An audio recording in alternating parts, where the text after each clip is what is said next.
सुंदरी कवि उस जंगल में नई नई आई थी। उसने जंगल में नदी के किनारे एक पेड़ पर अपना घोंसला भी बना लिया था। लंबे लंबे बाल, सुंदर सुंदर आँखें, इस जंगल में मुझ जैसा हसीन कोई नहीं होगा। जाकर जंगल घूम कर देखती हूँ। ऐसा सोचते हुए सुंदरी कवि जंगल घूमने चली जाती है। हेलो हरे तोते, कैसे हो? जाते हुए सुंदरी कवि मिठू तोते से ऐसा कहती है। सुंदरी कवि को थोड़ी दूर एक पेड़ पर गोरी कवि बैठी दिखाई देती है। सुंदरी कवि गोरी कवि के पास जाती है। मैं सागर वाले जंगल से आई हूँ, मेरे बाल कैसे हैं? कुछ खास नहीं, बस थोड़े लंबे जरूर हैं। मेरे बाल भी ऐसे ही लंबे लंबे थे, मगर मैंने काट दिए। मुझे पसंद नहीं है लंबे बाल। 3 आम के पेड़, 2 अमरूद के पेड़ और एक बड़ा सारा घर और 2 सोने के हार भी हैं मेरे पास। ये सुनकर गोरी कवि की दिलचस्पी बढ़ती है। अच्छा, ये सब कुछ है आपके पास? फिर तो आप बहुत अमीर कवि हो। क्या शादी कर ली है आपने? नहीं नहीं, अभी तो नहीं की मैंने। मैं तो किसी कव्वे की खोज में हूँ जो मुझसे शादी करेगा, तो मैं अपना सब कुछ उसे दे दूंगी। गोरी कवि सोच में पड़ जाती है। और सोने के हार भी?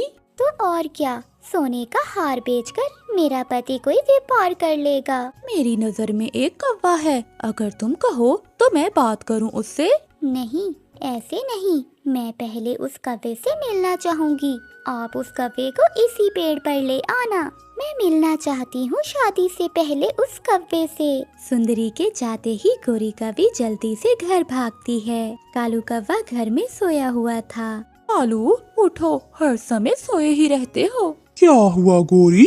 अभी तो मैं सोया था। कालू जी, एक काम करोगे मेरे कहने पर? कौन सा काम, बताओ। मेरे सुंदर पति, तुम्हें दूसरी शादी करना होगी। ये सुनकर कालू कौवा तो हैरान हो जाता है। दूसरी शादी?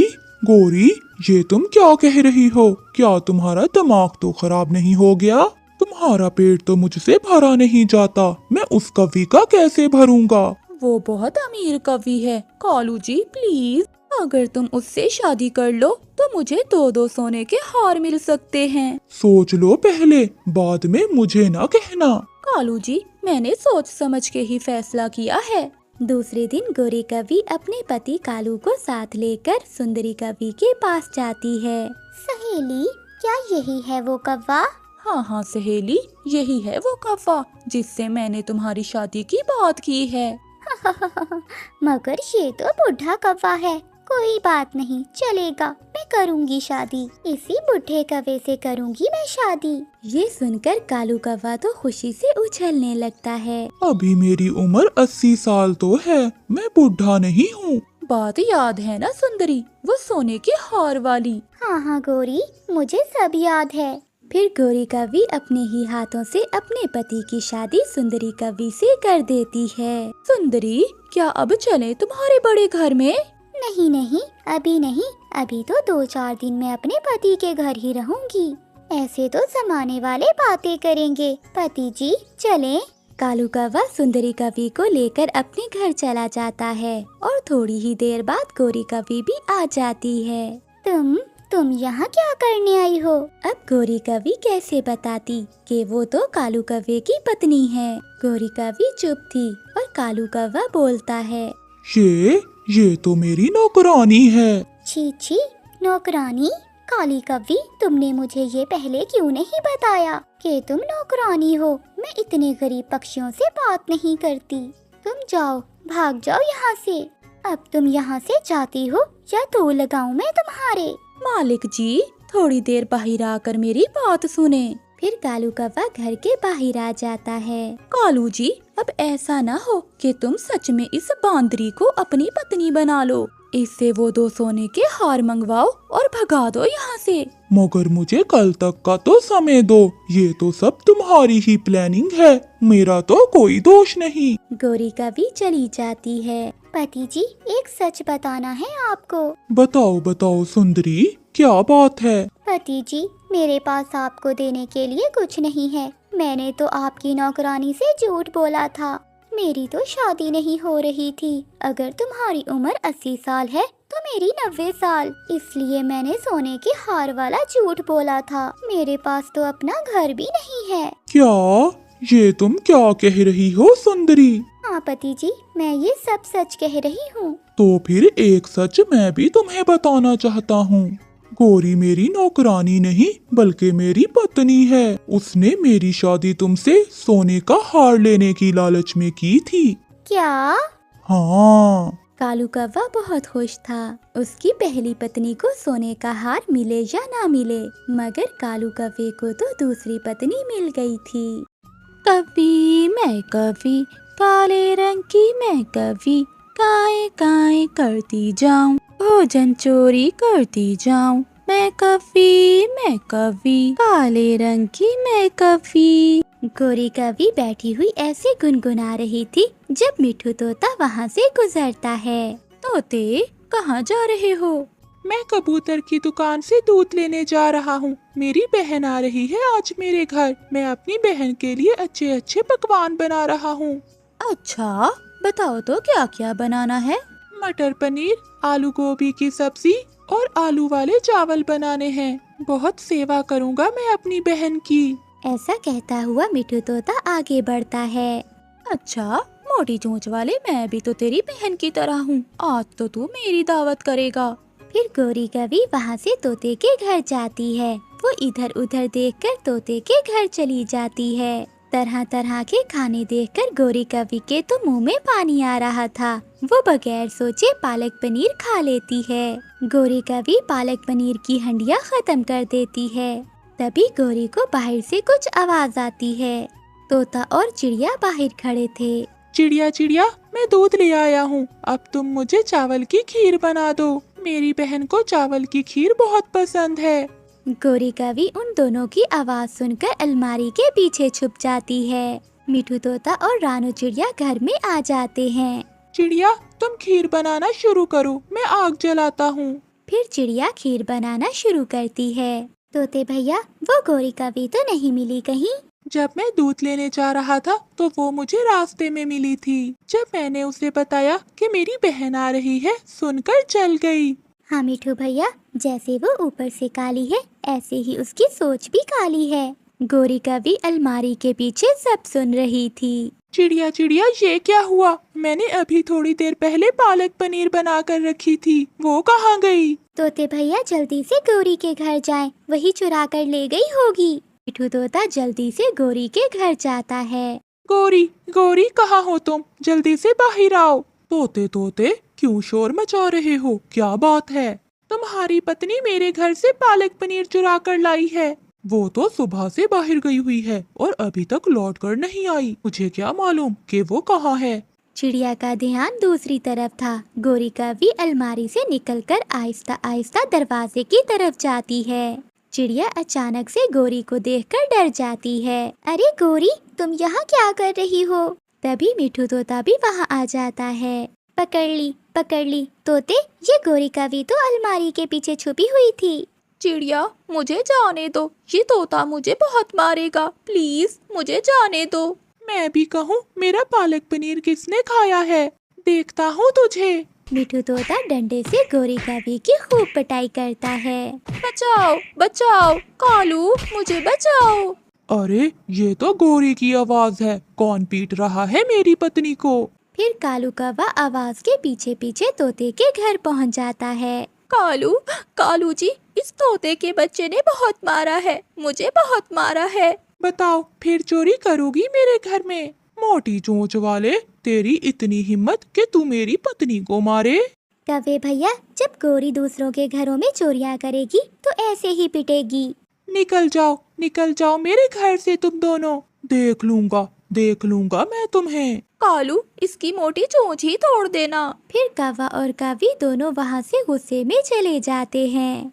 बूढ़ी चील अपने सर पर टोकरी रखती है और जंगल में निकल जाती है। चूड़ियाँ, रंग बिरंगी सतरंगी चूड़ियाँ लो। वो जंगल में आवाज लगा लगा कर चूड़ियाँ बेच रही थी। लूसी कबूतरी रानो चिड़िया से कहती है, चिड़िया, वो देखो, वो बूढ़ी चील चूड़ियाँ बेच रही है। चलो हम चूड़ियाँ लेने चलते हैं। लूसी, वो बूढ़ी तो है मगर है तो एक चील। हमें उसके पास नहीं जाना चाहिए और ना ही उससे संबंध बनाने में हमें कोई फायदा है।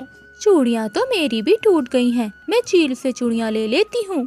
फिर गौरी कवि चील को आवाज लगाती है और चूड़ियों के बारे में पूछती है। चील चाची, इन चूड़ियों के रंग तो पक्के हैं ना? बहुत पक्के हैं। तुम ये चूड़ियाँ रख लो और पैसे भी बाद में दे देना, तब तक तुम्हें चूड़ियों के रंग के बारे में भी पता चल जाएगा। ये बूढ़ी चील तो चूड़ियाँ मुझे उधार में दे रही है, मैं माँ के लिए भी ले लेती हूँ। अच्छा ले लेती हूँ, 1 दर्जन मेरी माँ के लिए और 1 दर्जन मुझे दे दो। फिर बूढ़ी चील गौरी कवि को चूड़ियाँ दे देती है। मैं 4-5 दिनों में पैसे दे दूंगी तुम्हें। किसी ने मांगे हैं तुमसे पैसे? जब हुए आसानी से दे देना, आखिर चाची हूँ मैं तुम्हारी। चील चूड़ियाँ देकर चली जाती है। चील अपनी गुफा में चली जाती है। ये दिन भी आने थे, एक पक्षी को पकड़ने के लिए मुझे जंगल जा जाकर चूड़ियाँ बेचनी पड़ रही हैं। बुढ़ापा भी किसी काम का नहीं छोड़ता। गौरी, तुम कल उस बूढ़ी चील के पास क्यों बैठी हुई थी? मैं तो उससे चूड़ियाँ ले रही थी। चिड़िया, पता है तुम्हें, वो तो मुझे बगैर पैसों के उधार ही देकर गई है चूड़ियाँ। उसे तुमसे कोई और लालच होगा। चिड़िया, क्या वो मुझे खाना चाहती है? हो सकता है वो तुमसे कोई छोटे मोटे संबंध बनाकर तुम्हें खाना ही चाहती हो। चिड़िया, वो बूढ़ी चील मुझे क्या खाएगी, तुम मेरी फिक्र ना करो। अगर तुम्हें अच्छा नहीं लगता तो तुम दूर ही रहो उस चील से। आज चाय पीने का बहुत मन कर रहा था, यहाँ से गुजर रही थी, सोचा अपनी भतीजी के पास जाकर एक चाय का कप ही पी लूं। चील चाची, जितनी चाहो उतनी चाय मिलेगी, मैं अभी दूध लेकर आती हूँ, मेरे घर में बैठो। गौरी कवि कबूतर चाचा की दुकान से दूध लेने चली जाती है। कोई मेहमान आया है क्या घर में? हाँ, वो है ना मेरी चील चाची, वो आई है। उस चील के साथ बैठकर चाय पीना ठीक नहीं। पैसे लो और दूध दो, जिसे देखो मुझे भाषण देने लग जाता है। अकेली रहती है ये कवि, मैं तो इसे यहाँ भी खा सकती हूँ, मगर मैं ऐसा नहीं करूँगी। बूढ़ी हूँ, अगर पकड़ी गई तो जान से जाऊंगी। गौरी कवि दूध ले आती है और चील चाची चाय पी लेती है। अच्छा बेटी, मैं जाती हूँ, शाम को मुझे मीठा हलवा बनाकर बांटना भी है। आप कितनी अच्छी हैं चील चाची, ये जंगल के पक्षी तो ऐसे ही गलत बोलते रहते हैं आपके बारे में। बेटी, क्या तुम्हारे जंगल में कोई गरीब रहता है? लो, लाइन लगी हुई है मेरे जंगल में गरीबों की। बेटी, शाम को मेरी गुफा में आकर मुझसे हलवा ले जाना और गरीबों में बांट देना। वो तो ठीक है, मगर क्या, डरती हो क्या मुझसे? नहीं नहीं, डरना कैसा। फिर चील वहाँ से चली जाती है और गौरी अपने कामों में लग जाती है। शाम 4 बजे के करीब चील हंडिया चूल्हे पर रखती है और पानी गर्म होने के लिए रख देती है। अगर तो वो कवि आ गई तो पार्टी हो जाएगी मेरी, अगर ना भी आई तो पानी में आलू डालकर शोरबा बना लूंगी। गौरी कवि 5 बजने से पहले ही अपने घर से निकलती है। चिड़िया, मैंने सोचा है कि आज मैं जंगल के गरीब पक्षियों में मीठा हलवा बांटूंगी। गौरी, तुम्हारे पास इतने पैसे कहाँ से आए? मैं क्या तुम्हारी तरह गरीब हूँ? मैं तो अमीर हूँ, ऊंचे घराने से संबंध है मेरे। गौरी कवि तैयार होकर बूढ़ी चील की गुफा में चली जाती है। गौरी कवि को देखकर चील की आंखें तो रोशन हो जाती हैं। तुम आ गई मेरी भतीजी, मुझे तो विश्वास ही नहीं हो रहा। आहिस्ता आहिस्ता चील गुफा के दरवाजे को बंद कर देती है। चाचा, चील चाची, दरवाजा खोल दे, मेरा दम घुट रहा है। घबराओ नहीं भतीजी, पानी उबलने ही वाला है, मैं अभी तुम्हें गरम गरम पानी में डालती हूँ, तुम्हारा शोरबा बनाकर पीऊंगी। ये सुनकर गौरी कवि भागने लगती है। चील बूढ़ी तो थी मगर वो इतनी कमजोर ना थी कि वो गौरी कवि को ना पकड़ सके। चील गौरी कवि को पकड़कर गरम गरम पानी में डालकर उसका शोरबा बनाकर पी जाती है। प्यारे दोस्तों, इस कहानी को लाइक, चैनल को सब्सक्राइब और अपने दोस्तों के साथ शेयर करना मत भूलिएगा। आपका धन्यवाद। गौरी कवि बहुत चालाक कवि थी। वो हर समय दूसरे पक्षियों को उल्लू बनाने के चक्कर में रहती। गौरी कवि हरियाली तोती के पास जाती है। हरियाली, मैं दाना लेने जा रही हूँ, तुम भी मेरे साथ चलो। नहीं गौरी, मुझे तुमसे डर लगता है। तुम दाना बांटते समय हमेशा लड़ाई करती हो। ना ना हरियाली, मैं तो लड़ाई नहीं करती। जो भी दाना मिलेगा हम आपस में आधा आधा बांट लेंगे, भला इसमें लड़ाई कैसी। फिर हरियाली तोती मान जाती है और गौरी कवि के साथ दाना लेने चली जाती है। घने जंगल में जाकर हरियाली तोती को एक पेड़ के पास चने का एक पौधा नजर आता है। वो देखो, वो है चने का दाना। फिर वो दोनों वहाँ चली जाती हैं। हरियाली, मैं तो थक गई हूँ, ये चने का दाना मैं ले जाती हूँ और आगे से जो भोजन मिलेगा वो तुम ले जाना। नाना गौरी, ऐसा मत कहो। तुमने कहा था कि जो भी भोजन मिलेगा हम आधा आधा बांटेंगे। हम दोनों ये दाना आधा आधा कर लेती हैं।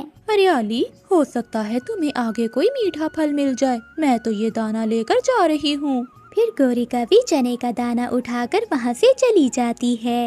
ये काली कवि बहुत बुरी है, हमेशा दूसरों को उल्लू बनाती है। फिर हरियाली तोती आगे बढ़ती है। वो सारा दिन फिरती है मगर उसे खाने की कोई चीज नहीं मिलती। वो भूखी ही वापस चली जाती है। दूसरे दिन सुबह सवेरे ही गौरी कवि रानू चिड़िया के पास जाती है। चिड़िया चिड़िया, चलो हम दाना लेने चलें। नहीं गौरी, तुम दाना बांटते समय लड़ाई करती हो। मैं तुम्हारे साथ दाना लेने नहीं जाऊंगी। नाना चिड़िया, मैंने खुद को बदल लिया है, अब मैं किसी से लड़ाई नहीं करती। जो भी दाना मिलेगा हम मिल बांट कर खा लेंगी। फिर रानू चिड़िया मान जाती है और गौरी कवि के साथ दाना लेने चली जाती है। गौरी कवि और रानू चिड़िया उड़ते उड़ते दूर निकल जाती हैं। एक मकई का पौधा जिसके ऊपर 2 मकई के भुट्टे लगे हुए थे, रानू चिड़िया वो देख लेती है। गौरी गौरी, वो मकई का पौधा है, हम वहाँ जाते हैं। फिर रानू चिड़िया और गौरी कवि मकई के पौधे के पास जाती हैं। मकई का भुट्टा तो मुझे बहुत पसंद है, अब मैं क्या करूं? चिड़िया को कैसे बांट कर दूं? गौरी, क्या सोच रही हो? 2 मकई के भुट्टे हैं, एक तुम ले लो और एक मैं ले लेती हूँ। चिड़िया, मैंने ऐसी बात नहीं की थी। ये दोनों मकई के भुट्टे तो मैं ही लूंगी और इसके बाद जो मकई के भुट्टे लगेंगे वो तुम ले लेना। ये सुनकर रानू चिड़िया हैरान हो जाती है। गौरी, ये तुम क्या कह रही हो? इस पौधे पर तो दोबारा भुट्टे 3 महीने बाद लगेंगे। तुम मुझे इसी में से एक दे दो। माफ करना चिड़िया, ये तो नहीं हो सकता। गौरी कवि दोनों मकई के भुट्टे तोड़कर वहाँ से चली जाती है। इस गंदी कवि का मैं दोबारा कभी भी विश्वास नहीं करूँगी। चिड़िया बेचारी फिर से अपना दाना लेने आगे चली जाती है। जग्गू जग्गू बेटा, ये मकई का भुट्टा खाओ। मम्मा, आप कैसे हर दिन नई नई चीज ले आती हैं? बेटा, तेरी माँ बहुत चालाक है। जब तक ये पागल पक्षी जिंदा है, तेरी माँ कभी भी भूखा नहीं मरेगी। एक दिन गौरी कवि बैठी हुई थी कि कबूतर मीठा फल लेकर घर जा रहा था। गौरी कवि कबूतर को आवाज देती है। कबूतर कबूतर, नदी के पास पके हुए केले हैं, चलो हम वो केले लेने चलते हैं। केलों का सुनकर कबूतर के मुंह में पानी आ जाता है। मैं ये मीठा फल घर रखकर वापिस आता हूँ। छोटा सा तो फल है, लाओ ये फल मैं खा लेती हूँ। फिर हम केले लेने इकट्ठे जाते हैं। फिर कबूतर खुशी खुशी वो फल कवि को दे देता है। गौरी कवि वो फल खाती है और कबूतर से कहती है, गंदी आँखों वाले, अगर वहाँ केले होते तो मैं न खा लेती। मैं क्यों तुमसे ये फल लेकर खाती।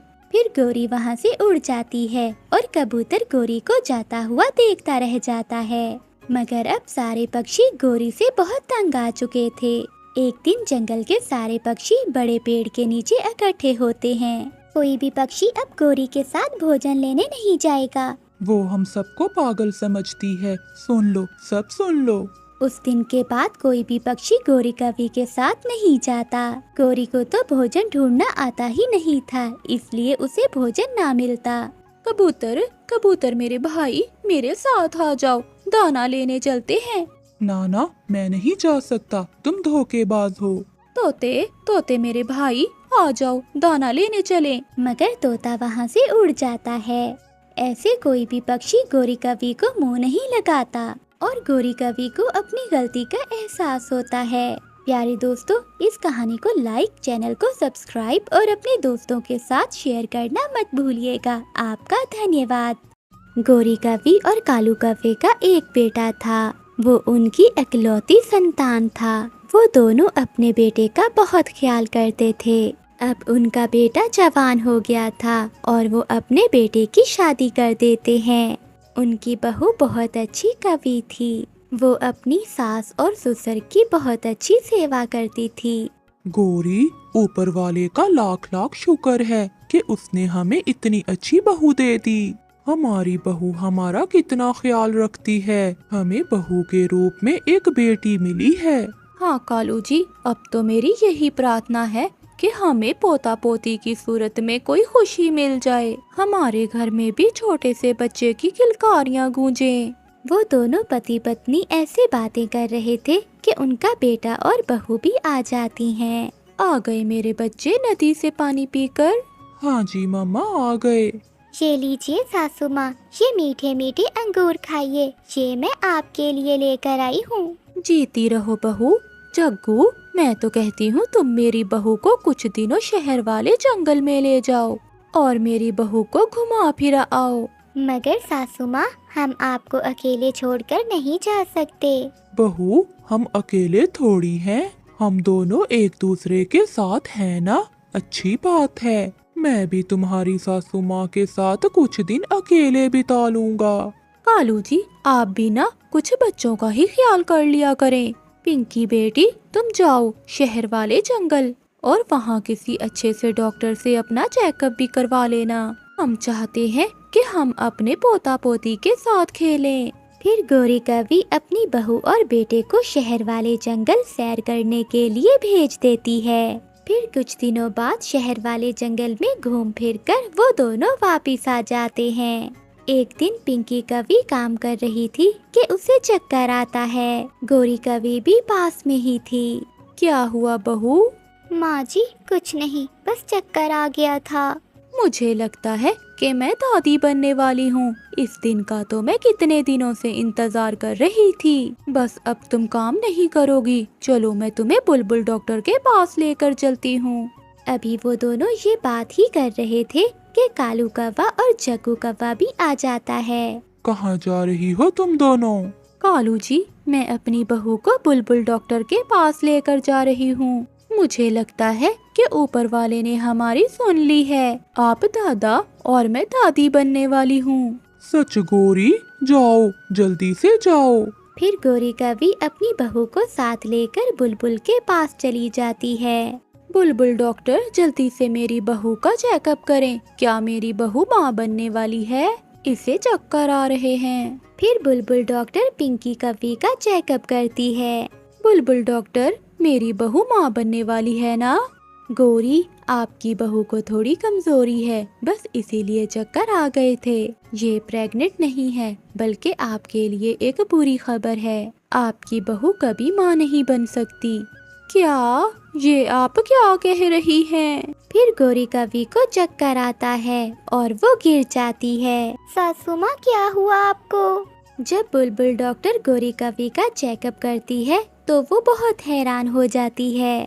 बुलबुल डॉक्टर जी, मेरी सासू माँ को क्या हुआ है? मुझे लगता है इन्होंने मेरी टेंशन ले ली है। तुम्हारी सास तो प्रेग्नेंट है। ये तो उल्टा ही हो गया। तुम्हारी सास तुम्हारी खुशखबरी सुनने आई थी, उल्टा अपनी ही खुशखबरी सुना दी। बुलबुल, ये आप क्या कह रही हो? मैं इस उम्र में प्रेग्नेंट? मैं किसी को क्या मुंह दिखाऊंगी? सब मेरा मजाक उड़ाएंगे। ये क्या हो गया? सासू माँ जी, आप परेशान ना हो सकता है ऊपर वाले ने मेरी ऐसे ही गोद भर ली हो। हम ये बात सबसे छुपाएंगे और जब बच्चा हो जाएगा तो हम कह देंगे कि वो मेरा बच्चा है। हाँ गौरी, तुम्हारी बहू ठीक कह रही है। मैं भी किसी को नहीं बताऊंगी। फिर गौरी कवि और उसकी बहू घर चली जाती हैं। आ गई गौरी, क्या सच में हमारे घर में बच्चा आने वाला है? लेकिन गौरी कवि खामोश थी। माँ बताए ना, आप क्यों खामोश हैं? सासू माँ इसलिए खामोश है कि माँ मैं नहीं बल्कि सासू माँ खुद बनने वाली हैं।